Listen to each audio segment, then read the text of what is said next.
Hi అండి. Welcome to my channel. ఇప్పుడిప్పుడే మనకి ఒక బ్రేకింగ్ న్యూస్ అయితే రావటం జరిగిందండి. ఏపీ ఉద్యోగులకి ఐఆర్‌కి సంబంధించి సూపర్ గుడ్ న్యూస్ అయితే రావటం జరిగింది.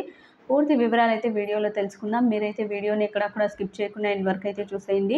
వీడియో నచ్చినట్లయితే తప్పకుండా లైక్ చేయండి, షేర్ చేయండి. ముఖ్యంగా ఉద్యోగులకి గత ప్రభుత్వంలో జరిగిన నష్టాలన్నీ కూడా కూటమి ప్రభుత్వం ద్వారా భర్తీ చేయాలని చెప్పి ఏపీ జేఏసీ అమరావతి ముఖ్యమంత్రి పవన్ కళ్యాణ్ అయితే కోరిందండి.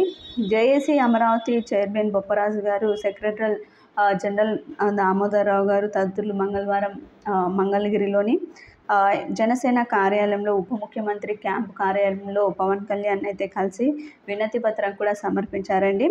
ఇక ఎన్డీఏ కూటమి ఎన్నికల్లో ఇచ్చిన హామీలు వెంటనే అమలు చేయాలని, ముఖ్యంగా ఉద్యోగులకి ఐఆర్ ప్రకటించాలని కోరారు. 11వ పీఆర్సీ ద్వారా జరిగిన నష్టాన్ని 12వ పీఆర్సీలో భర్తీ చేయాలని ఉద్యోగులైతే ఎదురు చూస్తున్నారని ఆయనకైతే తెలిపారు. 2018 నుంచి చెల్లించాల్సిన పెండింగ్ బిల్లులన్నీ కూడా చెల్లించే విధంగా కాంట్రాక్టు ఉద్యోగులను క్రమబద్ధీకరించాలి. అదేవిధంగా అవుట్సోర్సింగ్ ఉద్యోగులకి, వారి కుటుంబ సభ్యులకి కారుణ్య నియామకాలు చేపట్టాలని చెప్పి, అదేవిధంగా వారికి సంక్షేమ పథకాలు కూడా అందజేయాలని చెప్పి కోరడం అయితే జరిగింది.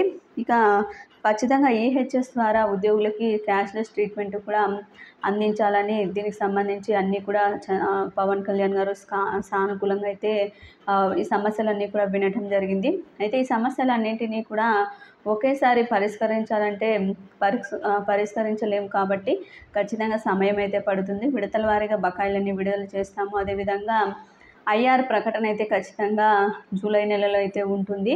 పీఆర్సీకి సంబంధించి ఉద్యోగ సంఘాలతో చర్చించి ఒక నిర్ణయం అయితే తీసుకుంటామని సానుకూలంగా అయితే స్పందించారండి.